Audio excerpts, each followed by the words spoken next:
Salut les amis, salut les gars, salut chers membres de la communauté Club des opportunités. Voilà, ici le leader Jean-François depuis la Côte d'Ivoire. Voilà, donc aujourd'hui je vous fais cette nouvelle vidéo spécialement sur iMarketing. Parce que comme vous le savez, il y a beaucoup de personnes qui m'écrivent de partout, qui veulent avoir des informations sur l'évolution à iMarketing. Et vous savez qu'il y a eu aussi une réunion, la toute dernière réunion où on a eu aussi des informations. Donc cette vidéo, restez jusqu'à la fin, c'est pour vous donner le maximum d'informations concernant la mise au point. C'est une mise au point concernant la dernière réunion sur iMarketing par les dirigeants. Alors, avant de rentrer dans le vif du sujet, j'aimerais remercier mes abonnés à travers le monde entier. Remercier chaque membre de la communauté Club des opportunités. N'hésitez pas à toujours partager, à toujours soutenir la chaîne, c'est vraiment important et ça compte beaucoup pour nous.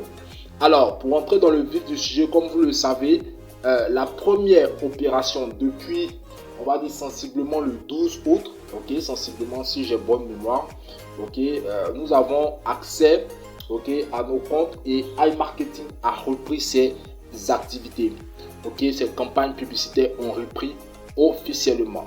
Moi j'ai pu le constater.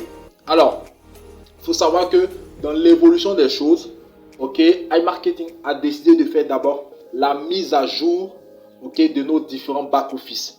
Donc, j'avais fait une vidéo précédente pour vous expliquer cette mise à jour là. Et cette mise à jour là présentait cette configuration.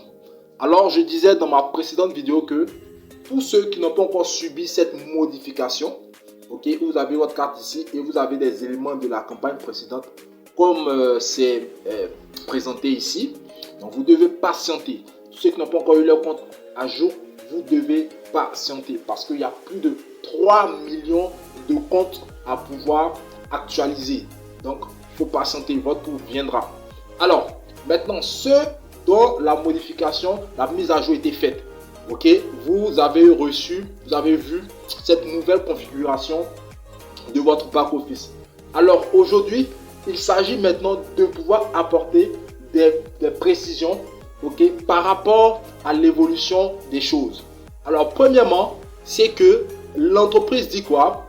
Elle a fait un communiqué et ensemble, on va parcourir quelques mots de ce communiqué là. Donc, je vais juste me connecter à la messagerie WhatsApp pour qu'on puisse lire juste quelques lignes. Voilà. Alors, comme vous le pouvez l'observer, alors le 26 août, voilà, il y a eu un communiqué officiel de iMarketing où ils ont décidé de nous partager, de proposer le mécanisme de compensation des cashbacks. Le mécanisme de traitement de l'ancienne campagne concernant le budget non dépensé et concernant les cashbacks disponibles et les encours. Alors, ce communiqué-là dit de manière substantielle. Ils disent que, voilà, à partir du 13 août, on le voit ici, à partir du 13 août, iMarketing, à titre temporaire, prend l'obligation d'utiliser la moitié des déductions de revenus sur les achats de publicité, c'est-à-dire la moitié des 45%, voilà, et pour une compensation de cashback par le fonds de Protect. Donc ça, c'est l'un des premiers communiqués. C'est-à-dire quoi? Si vous avez acheté 100 $ de publicité, bien entendu, il faut savoir que 55% dont le cashback que ça produit nous est reversé par iMarketing et 45% la compagnie les conserve pour le fonds de Protect. Et donc ils disent, si vous avez en plus des 55% qu'on reçoit naturellement des cashbacks produits, ils disent que des gains supplémentaires de 22,5% seront transférés sur le solde Protect sous la carte. Ce solde reflète le montant qui peut être utilisé par le fonds de Protect pour compenser votre remise en argent.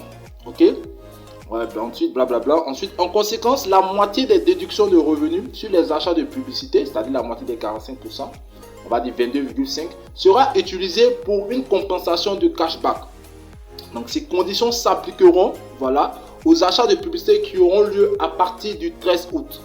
Donc les cashbacks vérifiés avec les dates de paiement, ok, seront bien évidemment crédités. Ok, et ensuite les cashbacks en attente, c'est-à-dire les encours, seront traités en deuxième position.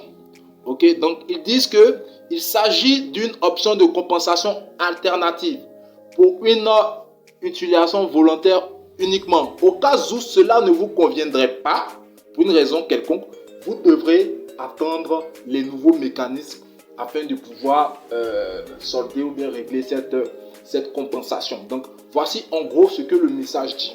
Ok. En plus de ça, il y a eu un autre communiqué où ils nous ont dit que les budgets non dépensés, ok, allaient commencer à être réinjectés dans le robot.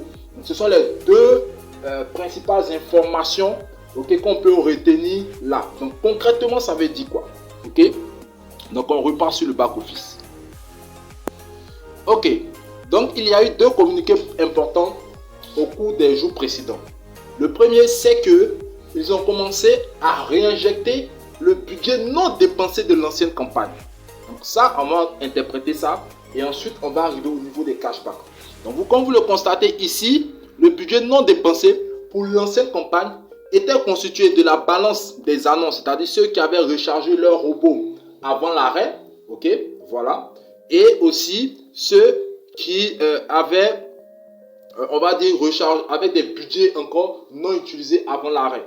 Donc c'est ce qui constitue le budget non dépensé. Ok. Donc l'entreprise dit ça, ils ont commencé à traiter. Traiter, c'est-à-dire quoi? Ils ont pris une partie pour déjà injecter dans le robot afin qu'il commence à travailler avec. Donc vous voyez que ici, moi c'est effectif. Donc comme je vous l'ai dit, ça c'est la deuxième phase des mises à jour. Bien vrai, après la présentation de votre compte avec cette nouvelle configuration. La deuxième phase de la mise à jour concerne le traitement des budgets non dépensés. Donc vous tous, vous allez avoir vos budgets qui vont diminuer. Moi, j'étais à 500 $ de budget non dépensé. Je suis à 10. Donc chacun de vous va voir le budget, ok, qui était l'ancien budget qui était positionné ici, diminuer ou disparaître. Donc ne vous affolez pas. C'est pour vous dire que ce budget-là, l'entreprise a décidé de pouvoir les remettre en circulation, de pouvoir les remettre en activité au niveau de notre robot. Donc du coup, si on vient par exemple, ok, dans les statistiques, on va aller dans les statistiques, ok, puis on va voir. Alors dans les statistiques, quand vous venez dans les statistiques, il faut savoir que ce budget là n'apparaît pas pour le moment, ok. Voilà, normalement j'avais 500 $, ça c'est ce que j'ai rechargé après le lancement de iMarketing, après le lancement des nouvelles campagnes. Le 13 août, moi j'ai rechargé autour de 260 $ pour relancer mon robot. Okay? Et en plus de ça, si on devait ajouter les 500 $ de budget non dépensé, normalement je devais être à 700 et quelques. Mais vous voyez que je suis toujours à 259 $. Ok? Et le montant dépensé, je suis à 69 $. Ok? Ça, c'est ce qu'on voit. Mais par derrière, il faut savoir que mon budget, mon précédent budget non dépensé, a été utilisé ou bien est en train d'être utilisé pour cette nouvelle campagne là. Donc vous tous, vous allez voir vos anciens budgets non dépensés en train d'être utilisés. Comment en être sûr? Pour être sûr que c'est le cas, et bien vous allez voir que soit votre budget va disparaître ou bien soit il va diminuer radicalement. Moi j'étais à 500, vous avez vu je suis venu à 10 et les 500 sont en train d'être utilisés. Et comment on voit? Simplement avec les campagnes, c'est à partir du on peut dire le 28, voilà, le 28, le 29, qu'ils ont commencé à mettre ça en application. Ok, donc vous voyez déjà, pour le 29 déjà, voilà, je suis autour de 10 ventes. Voilà, autour de 10 ventes pour 15 $ de cashback. Mais vous voyez que ça n'a pas changé. Parce que quand je me suis connecté précédemment, avant la publication, j'étais toujours à 69 $. Donc vous voyez qu'aujourd'hui, nous sommes le, on va dire le 30 ou le, voilà, nous sommes le 30. Cette date, c'est le 29. Normalement, pour que ça devait produire 15 $, ici, devait augmenter. C'est-à-dire, je devais encore avoir mon budget utilisé pour ce nouveau budget-là. Donc, vous voyez que même, lui, il est resté intact. Cependant, les ventes se font. Eh bien, les ventes se font justement avec mon budget non dépensé de la précédente campagne. Donc, ils ont commencé à les mettre en pratique. Ok? Ils ont commencé à les mettre en pratique. Donc, ça, c'est la première information. Donc, vous tous, vous allez voir progressivement, ok, votre budget, ok, non dépensé. Voilà. Vous allez voir votre budget non dépensé ici. Vous allez voir soit ce budget disparaître, soit ce budget revenir, en tout cas diminuer radicalement. Donc, pas de panique. Eh bien, ce budget-là a commencé à être utilisé par votre robot pour vous générer des nouvelles, pour faire des nouvelles campagnes, pour vous générer du cashback. Donc ça, c'est la deuxième évolution concernant les mises à jour. Ok. Ensuite, ils disent quoi? Le deuxième communiqué, ils nous ont dit que pour ceux qui vont lancer les nouvelles campagnes à partir du 13 août, donc on a fini avec le premier, c'est-à-dire les budgets. Donc tout le monde va voir cela se matérialiser, se concrétiser dans votre back-office. Comme je l'ai dit, il faut patienter. Voilà, ce budget non dépensé dans la campagne précédente, petit à petit sera utilisé. Chaque robot va avoir cette mise à jour-là. Donc il faut patienter. Ok, voilà. Sinon, si vous le voyez, eh bien, sachez que iMarketing a utilisé ce budget pour financer votre campagne publicitaire. Voilà. Ensuite, le deuxième communiqué, c'est qu'ils disent pour rembourser les cashbacks, toutes les personnes qui ont fait des campagnes, c'est-à-dire qui ont ajouté du budget à partir du 13 août, comment ils vont procéder? Alors, vous savez, quand vous financez le robot et qu'il produit du cashback, nous, on a 55% du cashback total et iMarketing à 45%. Donc, ils disent pour les nouvelles campagnes, comment ils vont aider à rembourser les cashbacks disponibles? Ils vont nous remettre nos 55%, bien entendu. Mais en plus de cela, donc eux, les 45% qu'ils conservent, ils vont remettre la moitié, c'est-à-dire ils vont ajouter 22,5%, c'est-à-dire la moitié de 45% qu'ils prélèvent. Ils vont prélever la moitié de ces 45% là et nous reverser ça en compensation du cashback disponible qui est là. Et vous voyez que c'est effectif. Et en compensation, ça va être positionné ici, dans la protection en cours. Ok? Donc, concrètement, si j'ai du budget, j'ai financé ma campagne. Ok? Je vais repartir dans statistiques. On va comprendre ça. Voilà. Donc, on repart dans statistiques. Parce qu'il faut bien comprendre. Voilà. Donc, en un mot, c'est-à-dire, avec vos nouvelles campagnes, avec votre nouveau budget publicitaire pour tous ceux qui vont recharger à nouveau leur robot, ça va servir à rembourser votre cashback disponible. Dans la partie qu'ils conservent, ils vont céder la moitié en plus de ce qu'ils vous donnaient d'habitude. Donc, si on va dire si c'est sur 100%, ok, si tout le cashback est 100%, avant on avait 55%. Mais ils vont nous donner 55% plus 22,5%. Donc, ça fait 77%. Autour de 77%. Les 77%, 55%, bien entendu, c'est pour notre nouvelle, c'est le cashback de notre nouvelle campagne. Mais les 22% qu'ils donnent en plus, c'est pour rembourser le cashback disponible de l'ancienne campagne. Alors concrètement, donc comme vous le voyez, mon robot a commencé à travailler et il a produit 121 $ de cashback. Ok, donc on va faire un petit calcul. D'accord. Donc dans les 121 $, ok, on va dire autour de 122 $. Ok, donc on va revenir ici. Vous voyez que sensiblement les 121,9, on va dire 122 $ sont positionnés là. Ok, et vous voyez que ici, j'ai 45 $. Pourquoi? Parce qu'effectivement, 22% de ce cashback produit là, ok, a servi à rembourser les cashbacks disponibles de l'ancienne campagne. Et ici, j'avais plus de 600, ça va dire 660, pratiquement 660. Donc, vous voyez que je n'ai plus 660, j'ai 626 et j'ai 45 $ ici. Pourquoi? Parce que justement, c'est un remboursement qui a été fait. Alors, on va faire simplement les calculs. J'ai un cashback de 121 $. Donc, on va aller dans les calculs et on va voir ensemble. Ok. Donc, j'avais un cashback de, on va dire 122 $ pratiquement. Mais il faut savoir que pour le cashback, j'avais investi 10 $. Ok. Et ces 10 $ avaient produit déjà du cashback, mais ça n'avait pas encore été pris en compte. Donc, dans les 121 $, on va retrancher 10 $. De cashback de ma toute première recharge où le communiqué n'était pas encore sorti. Voilà. Et on va conserver, on va dire, j'ai 112 $ qui ont été produits. Ok. Donc c'est simple. Les 112 $ de cashback, comment c'est calculé? Pour pouvoir déduire du fonds du Protect, on fait les 112. Voilà, on va faire les 112 $. On va multiplier ok, c'est une règle de 3. Voilà, si 55%, si 121, si 55% du cashback m'ont donné 121 dollars, alors et 22,5% m'ont produit combien pour mon remboursement avec le fonds de Protect. On fait 112, c'est une règle de 3, on fait 112 multiplié par 22,5%.